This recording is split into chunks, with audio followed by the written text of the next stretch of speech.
Welcome back to my YouTube channel research home science by Varshika ma'am.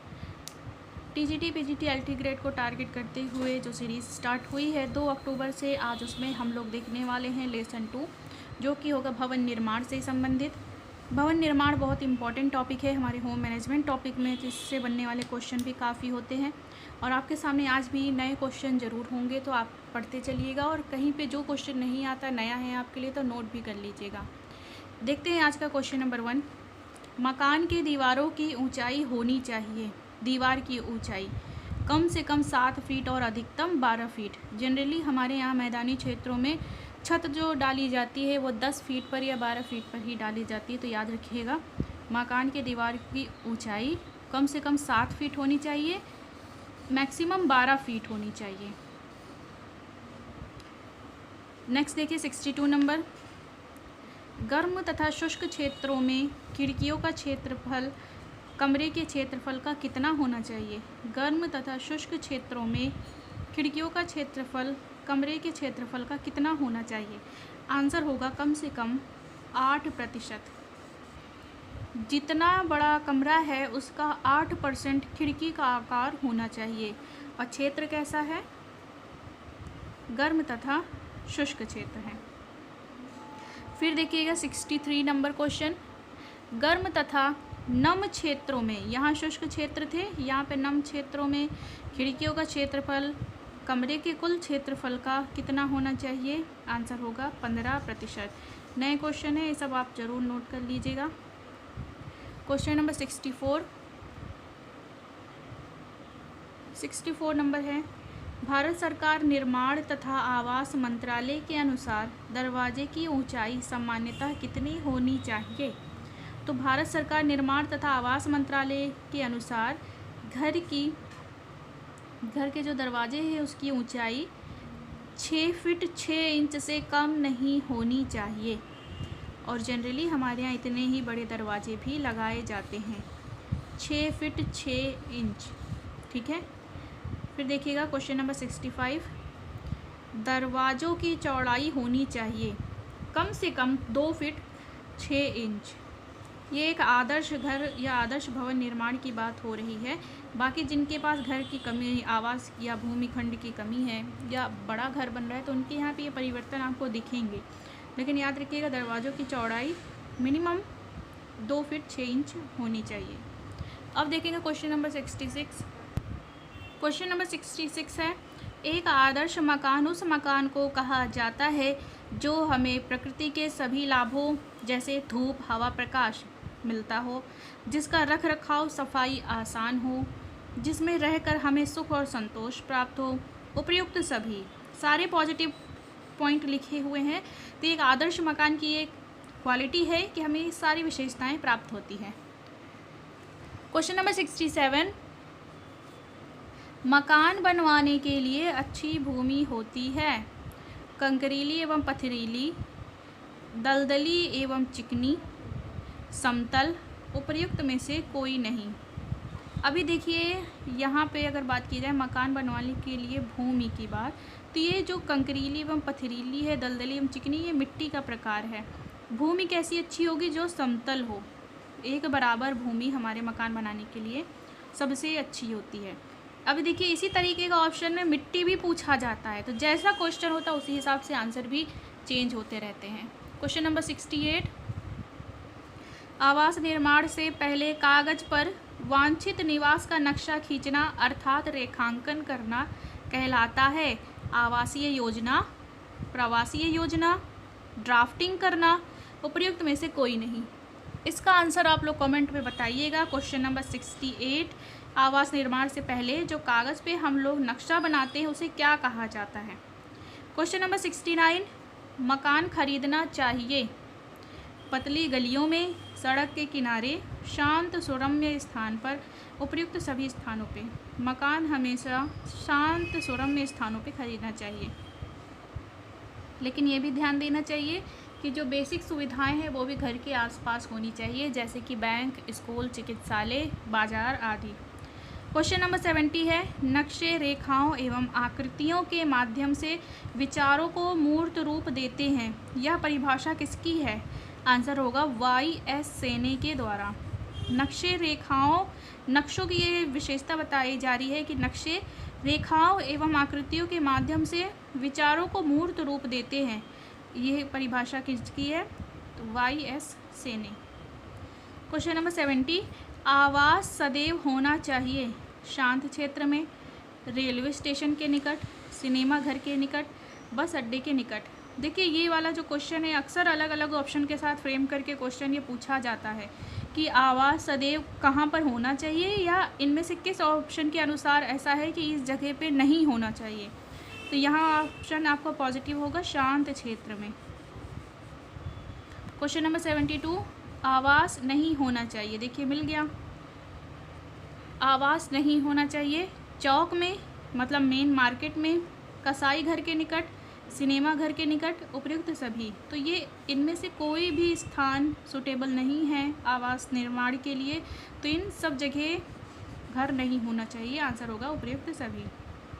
Question number 73, घर निर्माण के लिए स्थान के चयन को प्रभावित करने वाले कारक हैं कानूनी पहलू, डिज़ाइन, क्षेत्र या A एवं C दोनों।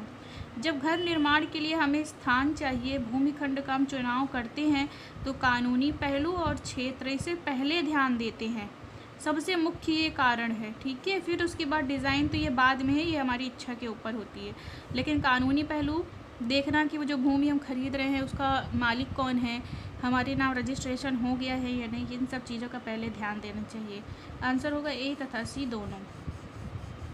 क्वेश्चन नंबर 74, आमुख का क्या अर्थ है?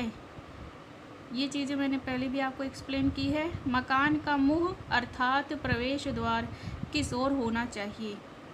आमुख का अर्थ है मकान का मुंह अर्थात प्रवेश द्वार किस ओर होना चाहिए। अब देखेंगे हम लोग क्वेश्चन नंबर 75। क्वेश्चन नंबर 75 है, निजी आवास की आवश्यकता का कारण नहीं है। आंसर असुरक्षा।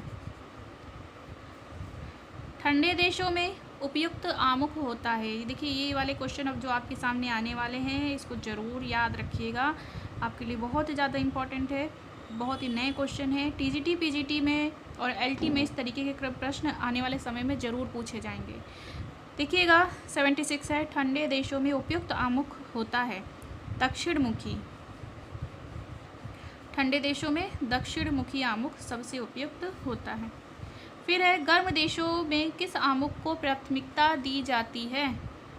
गर्म देशों में किस आमुख को प्राथमिकता दी जाती है? आंसर होगा उत्तरमुखी। आमुख को निम्न में से कौन से कारक प्रभावित करते हैं?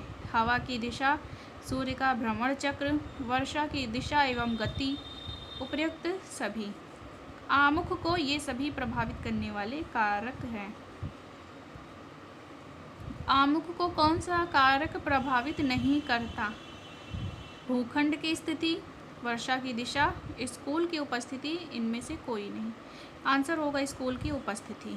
इसके कारण किसी भी घर का आमुख डिसाइड नहीं होता।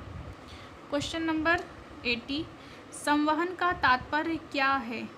आने जाने का मार्ग।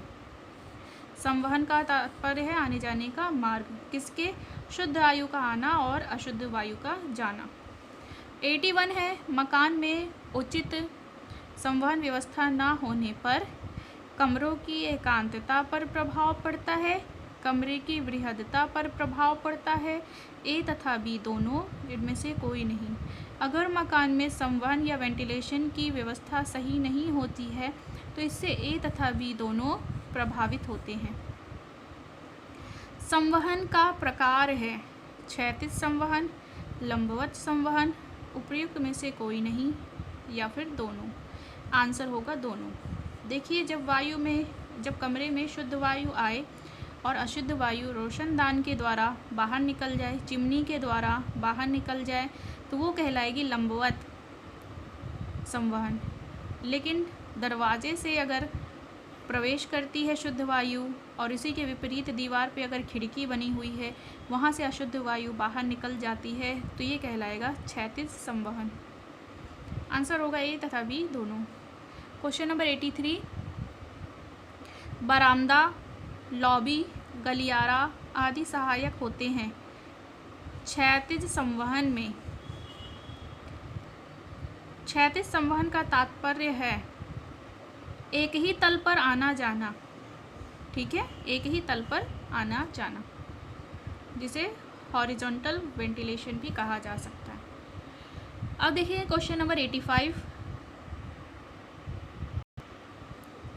क्वेश्चन नंबर 85, कमरे के एक भाग से दूसरे भाग में गलियारे से होकर जाना उदाहरण है क्षैतिज संवहन का, क्योंकि ये एक ही तल पे चल रहा है, एक ही फ्लोर पे ये संवहन वेंटिलेशन चल रहा है। लंबवत संवहन का तात्पर्य है एक तल से दूसरे तल पर जाने के लिए साधन, ठीक है। नए क्वेश्चन है, ये सब सारे आप लोग पढ़ते चलिएगा, इम्पोर्टेंट भी है। क्वेश्चन नंबर 87 है सीढ़ी का उपयोग उदाहरण है। सीढ़ी का उपयोग उदाहरण है। अब आप खुद बताइए, सीढ़ी पे चढ़ करके लोग किस दिशा में जाते हैं? क्या क्षैतिज संवहन का, लंबवत संवहन का, आड़े संवहन का, उपयुक्त सभी? आंसर दीजिएगा आप लोग। क्वेश्चन नंबर 88, कमरों में होने वाली विभिन्न क्रियाओं के अनुसार उनकी व्यवस्था क्रमबद्ध रूप में करना क्या कहलाता है? आंसर होगा समूहीकरण। उचित समूहीकरण का उदाहरण निम्न में से कौन है? बरामदे का बैठक के साथ जुड़ा होना, मतलब बरामदा और ड्राइंग रूम एक साथ जुड़ा हो, रसोई घर, भंडार घर एवं भोजन कक्ष एक साथ जुड़ा हो। आंसर होगा ए तथा बी दोनों। क्वेश्चन नंबर 90 है एकांतता कितने प्रकार की होती है? तो आंसर होगा 2। अब आगे आप देखेंगे एकांतता के प्रकार भी।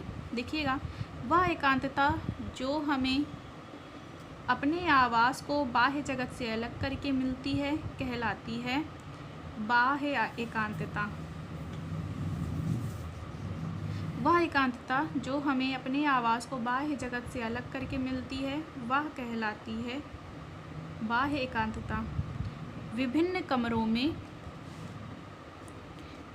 कमरों में परस्पर तथा प्रवेश द्वार से अलग करना कौन सी एकांतता कहलाती है? आंतरिक एकांतता। ध्यान दीजिएगा, जब हमारा घर बाहरी शोर से अलग हो जाएगा तो वो कहलाएगा बाह्य एकांतता। जब घर के अंदर के कमरे ही जो शांति है कमरे की, एक कमरे की शांति दूसरे कमरे से प्रभावित ना हो तो वो ही कहलाएगी आंतरिक एकांतता, ठीक है। अब देखेंगे हम लोग क्वेश्चन नंबर 94। क्वेश्चन नंबर 94 है शुद्ध वायु का प्रवेश एवं अशुद्ध वायु से छुटकारा पाने का तरीका क्या कहलाता है? आंसर होगा वातायन।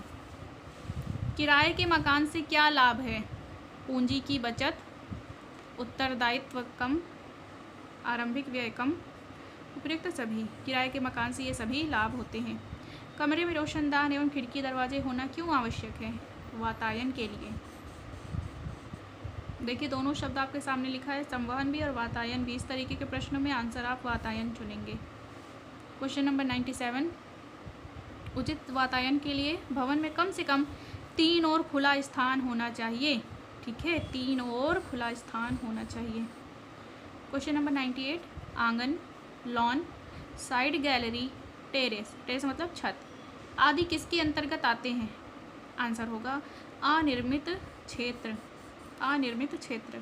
आंगन, लॉन, साइड गैलरी, टेरेस आदि किसके क्षेत्र के अंतर्गत आएंगे? अनिर्मित क्षेत्र के अंतर्गत। कुल भूखंड का कितने प्रतिशत क्षेत्र अनिर्मित रखना चाहिए? आंसर होगा 40%, क्योंकि ये अनिर्मित क्षेत्र के कारण ही कमरे में या घर के अंदर शुद्ध वायु प्रवेश करती है। लास्ट क्वेश्चन आज का, क्वेश्चन नंबर 100, कमरे की लंबाई चौड़ाई इस अनुपात में रखना कि अतिरिक्त स्थान का कमरे के बड़े होने का आभास उत्पन्न हो, इस व्यवस्था को क्या कहते हैं? कमरे की लंबाई चौड़ाई इस अनुपात में रखना कि अतिरिक्त स्थान का कमरे के बड़े होने का आभास उत्पन्न हो, इस व्यवस्था को कहते हैं बृहदता, ठीक है। तो यहीं तक था आज का वीडियो, और जो क्वेश्चन हमने पूछा है आपसे कमेंट में उसका आंसर ज़रूर बता दीजिएगा। और ये टीजीटी, पीजीटी और एलटी ग्रेड को टारगेट करते हुए ये एमसीक्यू क्वेश्चन चल रहे हैं आपके लिए। इसी के साथ एक्सप्लेनेशन के साथ भी कई क्वेश्चन आगे में आने वाले हैं, जुड़े रहिएगा। और नेट की तैयारी भी करते रहिए, उसके भी वीडियोज़ अपलोड किए गए हैं। अपना साथ बनाए रखिएगा, अपना ख्याल रखिएगा। धन्यवाद।